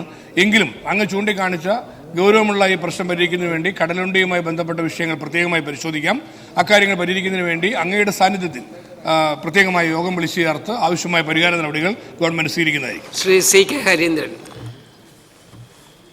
സാർ, കേരളത്തിൽ 1, 2, 3 വർഷത്തിനുള്ളിൽ സമ്പൂർണ്ണമായ കുടിവെള്ള വിതരണം സാധ്യമാകും എന്നാണ് നാം പ്രതീക്ഷിക്കുന്നത്. ഇന്നിപ്പോൾ നാം വിതരണം ചെയ്യുന്ന വാട്ടർ അതോറിറ്റി വിതരണം ചെയ്യുന്ന വെള്ളം പ്രസിപിറ്റേഷൻ, സെഡിമെൻറ്റേഷൻ, ഫിൽട്രേഷൻ, അതുവഴിയ ഡിസ്ട്രിബ്യൂഷൻ എന്ന പ്രോസസ്സാണ് നടക്കുന്നത്. അപ്പോൾ ഇത് നമ്മൾ വിതരണം ചെയ്യുന്ന വെള്ളം കുടിവെള്ളം എന്ന നിലയിലല്ല, ശുദ്ധജലം വിതരണം ചെയ്യാനുള്ള നടപടി സ്വീകരിക്കുമ്പോൾ അതിനൊരു നിർദ്ദേശമായി പറയാനുള്ളത്, ഇപ്പോൾ screening, coagulation, flocculation, sedimentation, filtration, lab test, ഏതെങ്കിലും നിലയിൽ ബാക്ടീരിയ കടന്നിട്ടുണ്ടെങ്കിൽ ഡിസ്ഇൻഫെക്ഷൻ, പിന്നെ എന്ന നില സ്വീകരിക്കാനുള്ള നടപടി എല്ലാ പ്ലാന്റുകളിലും സ്വീകരിക്കാനാവുന്നു. ബഹുമാനപ്പെട്ട മന്ത്രി. ബഹുമാനപ്പെട്ട അംഗം ചൂണ്ടിക്കാണിച്ചത് വളരെ പ്രധാനപ്പെട്ട കാര്യമാണ്. അങ്ങ് പറഞ്ഞ ലാബ് വരെയുള്ള പരിശോധനകൾ നമ്മളിപ്പോൾ നടത്തുന്നതായിട്ടാണ് വകുപ്പിൻ്റെ നിലപാട്. പക്ഷേ പല സ്ഥലത്തും ഇത്തരത്തിലുള്ള കാര്യങ്ങൾ കൃത്യമായി ഉറപ്പുവരുത്തി ചെയ്യാൻ കഴിയുന്നില്ല എന്ന പരാതികൾ ഉയർന്നു വരുന്നുണ്ട്. എന്നാൽ നമുക്ക് ലഭ്യമാവുന്ന മറുപടികളിൽ ഇതെല്ലാം കൃത്യമായി ചെയ്യുന്നതായിട്ടാണ് ചൂണ്ടിക്കാണിക്കപ്പെടുന്നത്. അപ്പോൾ അതുകൊണ്ട് തീർച്ചയായും ഈ വിഷയം പ്രത്യേകമായി പരിശോധിക്കേണ്ടതായിട്ടുണ്ട്. ഗുണനിലവാരമുള്ള ശുദ്ധജലം കൊടുക്കാൻ കഴിയുന്ന വിധത്തിലേക്ക് ഈ വകുപ്പിനെ മാറ്റുക എന്നുള്ളതാണ്.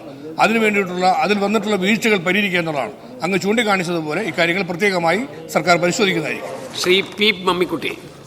സാർ, ഷൊർണൂർ മണ്ഡലത്തിലെ ഷൊർണൂർ, ചെർപ്പശ്ശേരി 2 മുനിസിപ്പാലിറ്റികളിൽ അമൃത 2.0 പദ്ധതിയുടെ ഭാഗമായുള്ള ശുദ്ധജല വിതരണത്തിനുള്ള പ്രോജക്റ്റുകൾ വളരെ ഫലപ്രദമായി നടന്നുകൊണ്ടിരിക്കുകയാണ്.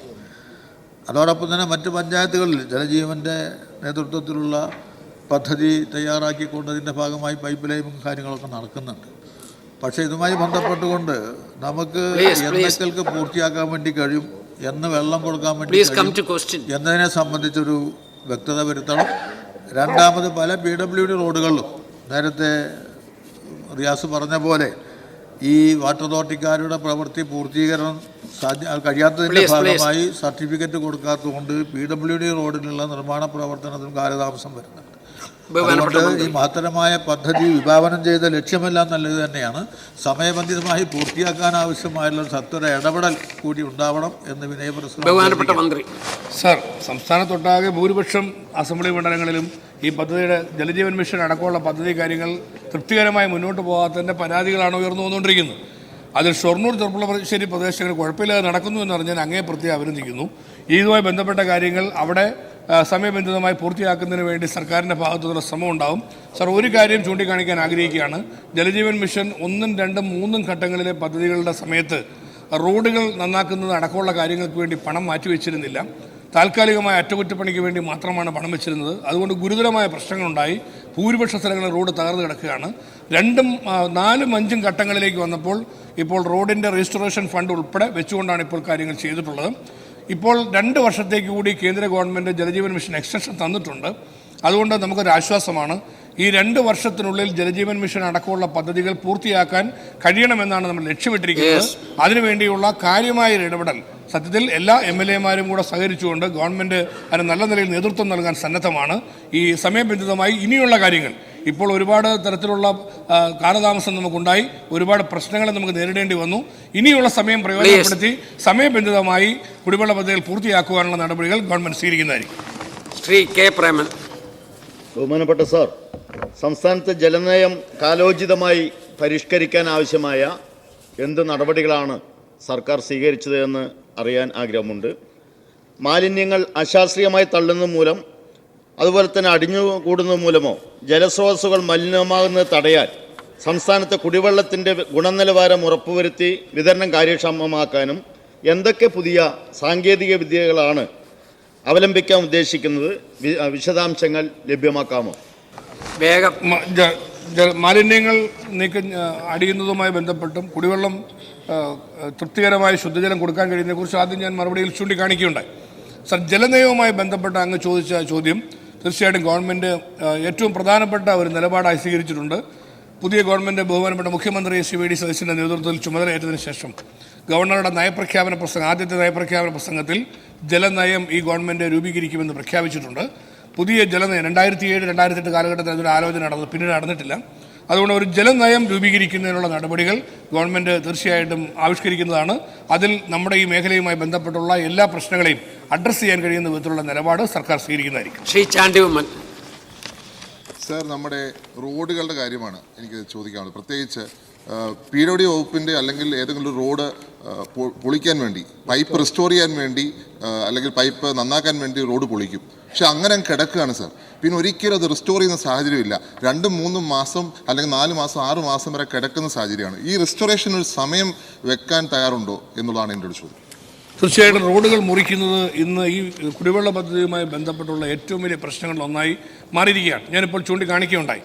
സാർ, ഇതിൽ റോഡ് സമയബന്ധിതമായി റോഡ് നന്നാക്കാൻ കഴിയാത്തത് പോയതിൻ്റെ കാരണം റോഡ് നന്നാക്കാനുള്ള പണം ഇല്ലാതെ പോയെന്നുള്ളതാണ്. ആദ്യഘട്ടങ്ങളിൽ റോഡ് മുറിച്ചപ്പോൾ താൽക്കാലികമായ അറ്റകുറ്റപ്പണിക്ക് പൈസ വയ്ക്കുന്നു. നല്ല റോഡുകൾ വെട്ടിപ്പൊളിച്ച് അനാഥമായി കിടക്കുകയാണ്. അത് തദ്ദേശ സ്വയംഭരണ സ്ഥാപനങ്ങളുടെ കീഴിലുള്ള പഞ്ചായത്ത് റോഡ് മുറിച്ചാലും PWD റോഡ് മുറിച്ചാലും നന്നാക്കുവാൻ കഴിയാത്ത അവസ്ഥ നിലനിന്നിരുന്നു. ഇപ്പോൾ തുടർന്ന് ഇനി വരാൻ പോകുന്ന പദ്ധതികളിൽ നമുക്ക് റോഡ് റിസ്റ്റോറേഷനുള്ള പണം കൂടി വെച്ച് മുന്നോട്ട് പോകാനാണ് ഉദ്ദേശിക്കുന്നത്. തീർച്ചയായിട്ടും അതുകൊണ്ട് ഭാവിയിലേക്ക് ഈ പ്രശ്നങ്ങൾ പരിഹരിക്കാൻ കഴിയുമെന്നാണ് കണക്കുകൂട്ടുന്നത്. അതിനുവേണ്ടിയുള്ള നടപടികൾ സർക്കാർ സ്വീകരിക്കുന്നതായിരിക്കും. രമ്യ ഹരിദാസ്. സർ, തീരദേശ മേഖല കൂടി ഉൾക്കൊള്ളുന്ന ചിറയിൻകീഴ് നിയോജക മണ്ഡലത്തിലെ അഞ്ചുതെങ്ങ്, കടയ്ക്കാവൂര്, ചിറയിൻകീഴ്, കഠിനംകുളം ഗ്രാമപഞ്ചായത്ത് പരിസരത്ത് ശുദ്ധജലം നൽകുന്നതിന് വേണ്ടിയായിരുന്നു ജലജീവൻ മിഷൻ്റെ പദ്ധതികൾ ആരംഭിച്ചിരുന്നത്. പക്ഷേ ഇപ്പോൾ ആവശ്യമായ കുടിവെള്ളം ലഭ്യമാകുന്നില്ല. ആയതിനാൽ കേരളത്തിലെ ജലജീവൻ മിഷൻ്റെ പ്രവർത്തനങ്ങളുടെ തൽസ്ഥിതിയും ചിറയിൻകീഴ് നിയോജക മണ്ഡലം ഉൾക്കൊള്ളുന്ന തീരദേശ മേഖലയിലെ ജലജീവൻ മിഷൻ്റെ തൽസ്ഥിതിയും ഒന്ന് ലഭ്യമായി ആ കുടിവെള്ളം സാധ്യമാക്കുന്നതിനുള്ള നടപടി സർക്കാർ സ്വീകരിച്ചിട്ടുണ്ട്. മന്ത്രി. വളരെ ഏറെ സങ്കീർണമായ സ്ഥിതിയാണ് തീരദേശത്ത് കുടിവെള്ളവുമായി ബന്ധപ്പെട്ട് നിൽക്കുന്നത്. വെള്ളത്താൽ ചുറ്റപ്പെട്ടാണ് തീരദേശം പൊതുവെ നിൽക്കുന്നതെങ്കിലും അവിടെ കുടിവെള്ളം കിട്ടാതെ വിഷമിക്കുന്നു എന്ന സാഹചര്യം ബഹുമാനപ്പെട്ട അംഗം രമ്യ ഹരിദാസിൻ്റെ ചിറയൻകീഴ് അടക്കമുള്ള പ്രദേശങ്ങളിൽ നിലനിൽക്കുന്നതിനെക്കുറിച്ച് പരാതികൾ ലഭിച്ചിരിക്കുകയാണ്. സർ, ഇത്തരം പ്രശ്നങ്ങൾ പരിഹരിക്കുന്നതിന് വേണ്ടിയുള്ള കാര്യമായ ഒരു ഇടപെടൽ സർക്കാർ തലത്തിൽ നടത്തുവാൻ ഉദ്ദേശിക്കുന്നു. ഇപ്പോൾ സാധാരണഗതിയിലുള്ള മലയോര പ്രദേശങ്ങളോ അല്ലെങ്കിൽ മറ്റ് റോഡുകളുടെ അവസ്ഥയാണെങ്കിൽ തീരദേശത്ത് വ്യത്യസ്തമായ സാഹചര്യമാണ്. അവിടെയും കുടിവെള്ളം ലഭ്യമാക്കാൻ കഴിയുന്ന വിധത്തിലുള്ള നടപടികൾക്ക് വേണ്ടി കൂടുതൽ പദ്ധതികൾ ആവിഷ്കരിക്കുവാനും ഇപ്പോൾ ഉള്ള പദ്ധതികൾ തൃപ്തികരമായി മുന്നോട്ട് കൊണ്ടുപോകാനും പൂർത്തിയാക്കാനുമുള്ള കാര്യമായ ശ്രദ്ധ സർക്കാരിൻ്റെ ഭാഗത്തുനിന്നുണ്ടാവും. ശ്രീ ഫൈസൽ ബാബു. സർ, ഗുണനിലവാരമുള്ള കുടിവെള്ളം ഉറപ്പുവരുത്തുന്നതിന് നിലവിൽ ബോട്ടിൽഡ് ഡ്രിങ്കിംഗ് വാട്ടർ KIDCയുടെ നേതൃത്വത്തിൽ ഹില്ലി എക്കോ എന്ന പേരിൽ നിലവിൽ കൊടുക്കുന്നുണ്ട്. അതിൻ്റെ യൂണിറ്റ് ഉള്ളത് തിരുവനന്തപുരത്ത് അരുവിക്കരയിലും അതുപോലെ തൊടുപുഴയിലുമാണ്. കില്ലെ അക്കോഫിന പോലുള്ള കോർപ്പറേറ്റ് കമ്പനികളിൽ 20 രൂപയ്ക്ക് വെള്ളം കൊടുക്കുമ്പോൾ ഗുണനിലവാരമുള്ള വെള്ളം നമ്മൾ 10 രൂപയ്ക്ക് കൊടുക്കുകയാണ്. മാവേലി സ്റ്റോർ റേഷൻ കടകൾ വഴിയാണ് ഇപ്പോൾ ഇത് നമുക്ക് കോഴിക്കോട് ഇതിൻ്റെ ഒരു യൂണിറ്റ് തുടങ്ങാൻ പറ്റുമോ? മലബാറിലെ ജനങ്ങൾക്ക് ഗുണം കിട്ടുന്ന രീതിയിൽ കോഴിക്കോട് തുടങ്ങാനുള്ള എന്തെങ്കിലും നടപടികൾ ചെയ്യാൻ പറ്റുമോ? അങ്ങ് ചൂണ്ടിക്കാണിച്ച കാര്യം വളരെ പ്രസക്തിയുള്ളതാണ്. ഗുണനിലവാരമുള്ള കുപ്പിവെള്ളം അടക്കമുള്ള കാര്യങ്ങളിൽ നമുക്കിപ്പോൾ കിഡ്കാൺ KIDC ആണ് ഈ ജോലി ചെയ്യുന്നത്. ഹില്ലി അക്കോ അക്കാര്യത്തിൽ 2 നല്ല നിലയിൽ പ്രവർത്തനങ്ങൾ നടത്തുന്നുണ്ട്. 2 യൂണിറ്റുകളാണ് ഇപ്പോൾ നടക്കുന്നതെന്ന് പറഞ്ഞ് ചൂണ്ടിക്കാണിക്കുകയുണ്ടായി. അത് ശരിയാണ്. കോഴിക്കോട് കേന്ദ്രമായി മലബാർ മേഖലയ്ക്ക് കൂടി ഗുണം കിട്ടുന്ന വിധത്തിൽ കോഴിക്കോട് കേന്ദ്രമായി ഒരു പുതിയ യൂണിറ്റ് തുടങ്ങുന്നതിനെക്കുറിച്ച് വെച്ച നിർദ്ദേശം സർക്കാർ അനുഭാവപൂർവ്വം പരിഗണിക്കുന്നതാണ്. അതിനുള്ള കാര്യങ്ങൾ ഗൗരവമായിട്ട് ആലോചിക്കുന്നത്. ശ്രീ മുഹമ്മദ് ഷിയാസ്.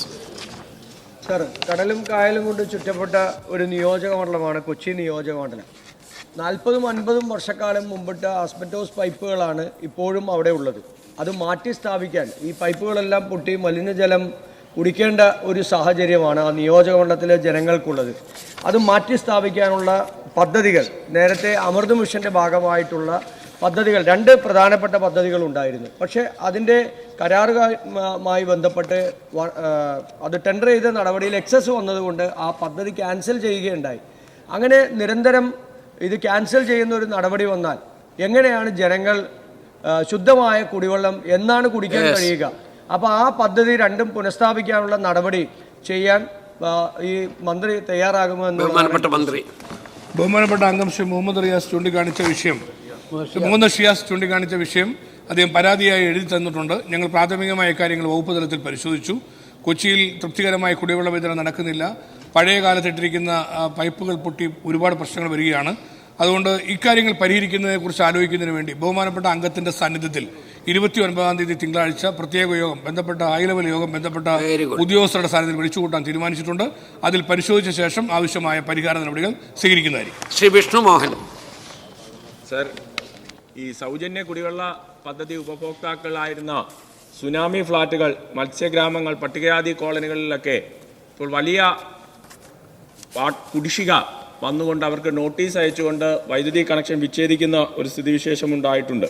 സർ, ഈ എൻ്റെ നിയോജക മണ്ഡലത്തിലെ മയനാടടക്കം ജലജന്യ രോഗങ്ങൾ പടർന്ന് പിടപെടുകയും അത് ആരോഗ്യ വകുപ്പിനടക്കം വലിയ ബുദ്ധിമുട്ടുകൾ സൃഷ്ടിക്കുകയും കഴിഞ്ഞ വർഷവും 30-ലധികം മഞ്ഞപ്പിത്തവും ഈ വർഷവും 40-നടുത്ത് മഞ്ഞപ്പിത്തം പിടിപെട്ട സാഹചര്യത്തിൽ സർ, ഈ സുനാമി ഫ്ലാറ്റുകൾ, മത്സ്യഗ്രാമങ്ങൾ എന്നിവിടങ്ങളിലുള്ള സൗജന്യ കുടിവെള്ള ഉപഭോക്താക്കളായിരുന്നവർക്ക് ഇപ്പോൾ വലിയ കുടിവെള്ള കുടിശ്ശിക വന്നിരിക്കുന്ന സാഹചര്യത്തിൽ അവരുടെ കുടിശ്ശിക എഴുതി തള്ളുന്നത് ഗവൺമെന്റിന്റെ ശ്രദ്ധയിലുണ്ടോ? അതിന് നടപടികൾ സ്വീകരിക്കുമോ?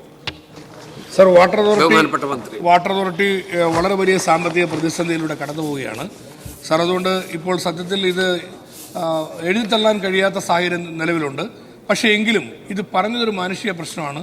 ഞാനിപ്പോൾ ചുമതലയേറ്റ ശേഷം എല്ലാ ജില്ലകളിൽ നിന്നും ഒരുപാട് വലിയ ബില്ല് വരുന്നതിൻ്റെ പരാതികൾ, വെള്ളം കാര്യമായി ഉപയോഗിക്കുന്നുമില്ല എന്നാണ് ആളുകൾ പറയുന്നത്. വലിയ ബില്ല് വരുന്നതിൻ്റെ പരാതികൾ വരുന്നുണ്ട്.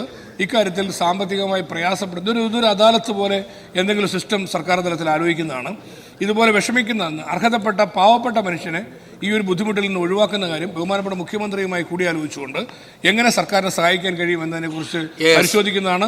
എന്തായാലും ഇപ്പോൾ ബുദ്ധിമുട്ടുണ്ടായിരിക്കുന്ന ഈ ബില്ലിൻ്റെ പേരിൽ ബുദ്ധിമുട്ടുണ്ടായിരിക്കുന്ന ആളുകളുടെ പ്രശ്നങ്ങൾക്ക് ഒരു പരിഹാരം ഉണ്ടാക്കാൻ ഗവൺമെൻറ് ആവശ്യമായ ഒരു ക്രമീകരണം ഏർപ്പെടുത്തുന്നതായിരിക്കും. കുടിവെള്ളത്തിൻ്റെ പ്രശ്നമായതുകൊണ്ടും അത് വളരെ സങ്കീർണമായതുകൊണ്ടും ഉപചോദ്യങ്ങൾ ധാരാളമുണ്ട്.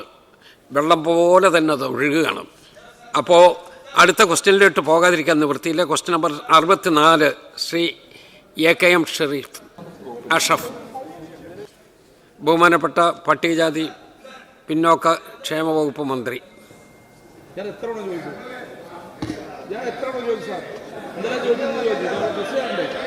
ആ ക്വസ്റ്റ്യൻ മാറിയല്ലോ. ബഹുമാനപ്പെട്ട മന്ത്രി. സർ, പഠനത്തിലും കലാപ്രവർത്തനങ്ങളിലും മികവ് തെളിയിക്കുന്ന പട്ടികജാതി വിഭാഗങ്ങളുടെ വിദ്യാർത്ഥികൾക്ക് നൽകി വരുന്ന പ്രോത്സാഹന പദ്ധതികൾ വിവിധ പരീക്ഷകൾക്ക് ഉയർന്ന മാർക്ക് വാങ്ങി പാസ്സാകുന്ന പട്ടികജാതി വിദ്യാർത്ഥികൾക്ക് 2500 രൂപ മുതൽ 12,000 രൂപ വരെ ക്യാഷ് അവാർഡ് നൽകുന്ന പ്രത്യേക പ്രോത്സാഹന സമ്മാന പദ്ധതി, Shri Ayyankali memorial talent search and development scholarship, 4-7 ക്ലാസുകളിൽ വാർഷിക പരീക്ഷയിൽ ലഭിച്ച ഗ്രേഡിൻ്റെയും കായിക മത്സരങ്ങൾ ഉൾപ്പെടെയുള്ള പാഠ്യേതര പ്രവർത്തനങ്ങളുടെ മികവിൻ്റെയും അടിസ്ഥാനത്തിൽ മികച്ച പഠന നിലവാരം പുലർത്തുന്ന വിദ്യാർത്ഥികളിൽ നിന്ന് വരുമാനം കൂടി പരിഗണിച്ച് തിരഞ്ഞെടുക്കപ്പെടുന്നവർക്ക് പ്രത്യേക സ്കോളർഷിപ്പ് നൽകുന്ന പദ്ധതി, UP വിഭാഗത്തിന് പ്രതിവർഷം 5000 രൂപ നിരക്കിലും HS വിഭാഗത്തിന് പ്രതിവർഷം 5500 രൂപ നിരക്കിലും സ്കോളർഷിപ്പ് നൽകി വരുന്നു. ഈ പദ്ധതി പ്രകാരം അപേക്ഷിക്കുന്നതിനുള്ള വാർഷിക വരുമാന പരിധി 1 ലക്ഷം രൂപയാണ്. വരുമാനം 30,000 രൂപയിൽ താഴെ ഉള്ളവർക്ക് കസേരയും വാങ്ങുന്നതിന് ഒറ്റത്തവണ രൂപ കൂടി നൽകുന്നു. ദീർഘമായിട്ടുള്ളതാണോ? ഒറ്റ ഐറ്റം മാത്രമേ ഉള്ളൂ. സംസ്ഥാന സ്കൂൾ കലോത്സവങ്ങളിൽ പങ്കെടുത്ത് A ഗ്രേഡ് കരസ്ഥമാക്കുന്ന പട്ടികജാതി വിദ്യാർത്ഥികൾക്ക് 10,000 രൂപ ക്യാഷ് പ്രൈസ് അനുവദിക്കുന്ന സർഗോത്സവം പദ്ധതി 2019 മുതൽ നടപ്പിലാക്കിയിട്ടില്ല. കോവിഡ് മൂലം 2021, 22 എന്നീ വർഷങ്ങളിൽ സ്കൂൾ കലോത്സവങ്ങൾ ഒഴിവാക്കിയിരുന്നു. നിലവിൽ 19, 20, 23, 24, 25 എന്നീ വർഷങ്ങളിലെ കലോത്സവ വിജയികൾക്ക് ക്യാഷ് പ്രൈസ് വിതരണം ചെയ്യേണ്ടതുണ്ട്. കോവിഡ് കാലഘട്ടത്തിൽ മുടങ്ങിയ ഈ പദ്ധതി പുനരാരംഭിച്ചിട്ടില്ല എന്നറിയിക്കുന്നു. ശ്രീ AKM അഷ്റഫ്. പഠനവുമായി ബന്ധപ്പെട്ടുകൊണ്ടുള്ള ഒരു ചോദ്യം. നമ്മുടെ SC/ST ഡിപ്പാർട്ട്മെൻറ്റ് പഠനമുറികൾ കൊടുക്കുന്നുണ്ട്. മഞ്ചേശ്വരം മണ്ഡലത്തിൽ ഈ പഠനമുറി കൊടുക്കുമ്പോൾ ഇപ്പോൾ SSLC കഴിഞ്ഞ +2 കഴിഞ്ഞ കുട്ടികൾക്കാണ് നൽകാറുള്ളത്. എൻ്റെ മണ്ഡലത്തിലെ നല്ലൊരു ശതമാനം അതിർത്തിയിലുള്ള കുട്ടികൾ കർണാടകയിലാണ് പഠിക്കുന്നത്. ആ ഒറ്റ കാരണം കൊണ്ട് ഈ കർണാടകയിൽ പഠിക്കുന്ന കേരളത്തിലെ കുട്ടികൾക്ക് ഈ പഠനമുറി കഴിഞ്ഞ കുറച്ച് വർഷങ്ങളായി നിഷേധിക്കപ്പെടുന്നുണ്ട്. ഞാൻ ഇടപെട്ടൊരു കാര്യമാണ്. ആ കുട്ടികൾക്ക് കൂടി ആ പഠനമുറി ലഭ്യമാക്കാനുള്ള നടപടി കൈക്കൊള്ളുമോ എന്നുള്ളതാണ് എൻ്റെ ചോദ്യം. ബഹുമാനപ്പെട്ട മന്ത്രി. ബഹുമാനപ്പെട്ട അംഗം സൂചിപ്പിച്ച കാര്യം വിശദമായിട്ട് പരിശോധിക്കാവുന്നതാണ്. Professor Abid Hussain Thangal. Second question. ഈ നമ്മുടെ പഠനമുറി SC/ST വിഭാഗങ്ങൾക്ക് കൊടുക്കുന്നുണ്ട്. നമ്മളിപ്പോൾ ഈ ബഹുമാന്യനായ ശ്രീ VD സതീശൻ മുഖ്യമന്ത്രിയായതിനു ശേഷം ഇന്ത്യക്ക് വയോജന വകുപ്പ് രൂപീകരിച്ച ഒരു സംസ്ഥാനമായി ഇന്ത്യയിൽ ഏറ്റവും 1ാം സ്ഥാനത്ത് നമ്മൾ നിൽക്കുകയാണ്. ഈ പഠനമുറി കൊടുക്കുന്നത് പോലെ SC/ST കോളനികളിൽ ധാരാളം പ്രായം ചെന്ന ആളുകളുടെ രോഗവും പ്രയാസവും ഒക്കെ നേരിട്ട് കണ്ട ഒരാളാണ്. എൻ്റെ മണ്ഡലത്തിൽ ധാരാളം അത്തരത്തിലുള്ള കേന്ദ്രങ്ങളുണ്ട്. വയോജന മുറികൾ കൂടി ലഭ്യമാക്കുന്ന വയോജന വകുപ്പ് രൂപീകരിച്ചൊരു സംസ്ഥാനത്ത് SC/ST വിഭാഗത്തിലെ ആളുകൾക്ക് വയോജന മുറി ലഭ്യമാക്കുന്ന ഒരു ഇടപെടൽ നടത്തുമോ എന്നുള്ളതാണ് എൻ്റെ ക്വസ്റ്റ്യൻ. ബഹുമാനപ്പെട്ട മന്ത്രി. ബഹുമാനപ്പെട്ട അംഗം ശ്രീ AK അഷ്റഫ് ഇവിടെ സൂചിപ്പിച്ചത് വളരെ പ്രസക്തമായിട്ടുള്ളൊരു കാര്യം തന്നെയാണ്. പരിശോധിക്കാവുന്നതാണ്. ശ്രീ ആബിദ് ഹുസൈൻ തങ്ങൾ. പട്ടികജാതി വിഭാഗത്തിലെ മിടുക്കരായ വിദ്യാർത്ഥികൾക്ക് ഓവർസീസ് സ്കോളർഷിപ്പ് നൽകാറുണ്ട്. അത് ഈ കഴിഞ്ഞ 2 വർഷമായി എത്രത്തോളം കുട്ടികൾക്ക് അതിൽ ഗ്രാൻഡ് നൽകിയിട്ടുണ്ട്, അല്ലെങ്കിൽ സ്കോളർഷിപ്പ് നൽകിയിട്ടുണ്ട്? അത് പിന്നെ എന്താണ്, ഇനിയും എത്ര കുട്ടികൾ അതിൽ നിന്ന് ഗ്രാൻഡ് കിട്ടാതെ പഠനം നിർത്തി പുറകോട്ട് പോയിട്ടുണ്ടോ എന്ന് പറയാം. ബഹുമാനപ്പെട്ട മന്ത്രി. കഴിഞ്ഞ കാലയളവിൽ കുട്ടികൾക്കത് ലഭിക്കാതെ പോയ സാഹചര്യമുണ്ട്. അത് വകുപ്പ് പരിശോധിച്ച് വരികയാണ്. കൃത്യമായ വിവരശേഖരണം നടത്തി അത് ലഭ്യമാക്കുന്നതാണ്. Shri Manjula Kuzhiyali. Thank you sir. ഈ വിദേശത്ത് ഉന്നത പഠനം നടത്തുന്നതിന് വേണ്ടി പട്ടികവർഗ വിദ്യാർത്ഥികൾക്ക് എന്തെല്ലാം സൗകര്യങ്ങളാണ് ഇപ്പോൾ നമ്മൾ ഏർപ്പെടുത്തിയിട്ടുള്ളത്? വിദേശത്ത് അംഗീകൃത സർവകലാശാലകളിൽ ഉന്നത വിദ്യാഭ്യാസം നേടുന്ന കുട്ടികൾക്ക് വകുപ്പ് ODEPEC വഴി പദ്ധതി നടപ്പിലാക്കുന്നുണ്ട്. അതിൽ അപേക്ഷ കൃത്യമായി പരിശോധിച്ച് ആ കുട്ടി പോകുന്ന കോഴ്സും അതുപോലെ തന്നെ ചേരാൻ പോകുന്ന സ്ഥാപനത്തെക്കുറിച്ചും കൃത്യമായിട്ട് പരിശോധന നടത്തിയിട്ടാണ് അത് അനുവദിക്കുന്നത്. അതിപ്പോൾ നടന്നു വരുന്നുണ്ട്. ചോദ്യോത്തര സമയം അവസാനിച്ചു.